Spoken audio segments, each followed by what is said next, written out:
Without a question, the French 1960s classic Eyes Without a Face is one of the greatest and most beautiful horror films ever made. It's one of my personal favorites, and it has stood the test of time both critically and commercially. It's such an influential flick, and it's darn near perfect. But maybe you think it's a bit too grounded in science. Maybe you wish that it had more of a supernatural element. Well, luckily for you, 1962's The Witch's Mirror exists. It's a Mexican horror film that mixes Eyes Without a Face with the supernatural and occult, and it gets very interesting results. But is it worth your time? Let's find out together. Welcome to the HellBound Horror Show.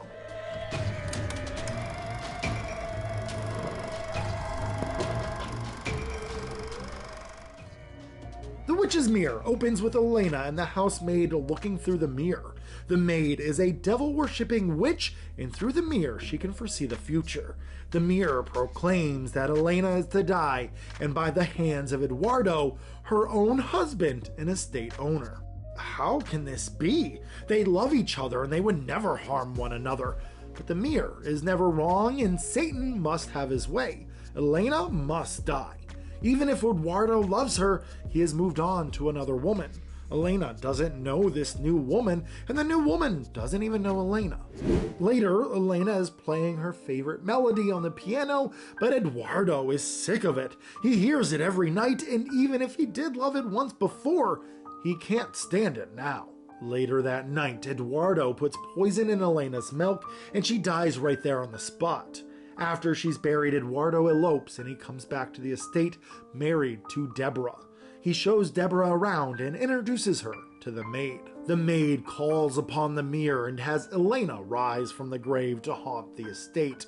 Elena's favorite flowers show up, her melody plays, books go missing, and fires abruptly stop. Deborah slowly becomes terrified of the possibility of a ghost, and Eduardo is a scientist and he does not believe in such madness. This all comes to a head when they try to break the mirror.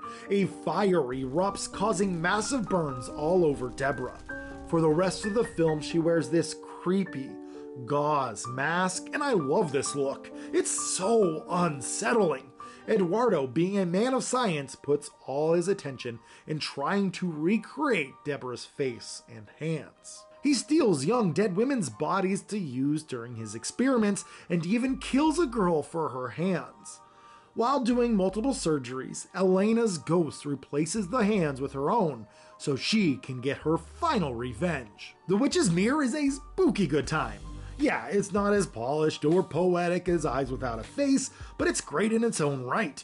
The gothic occult addition to the story makes for some interesting moments, but it also feels a bit tacky in my opinion. I don't know, having a witch turn into a cat kinda lessens the story for me.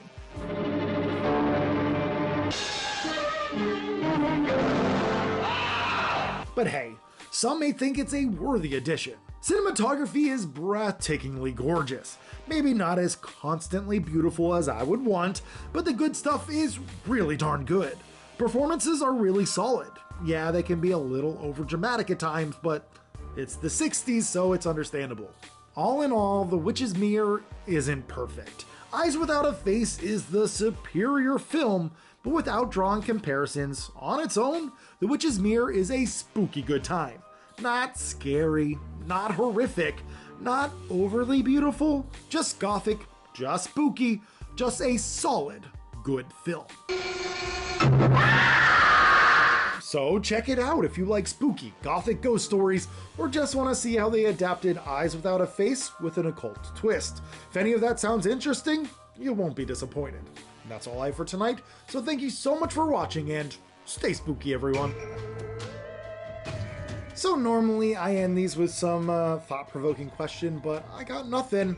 So what was the last movie you watched, and what did you think of it? I'd love to know in the comments below. Thanks, bye.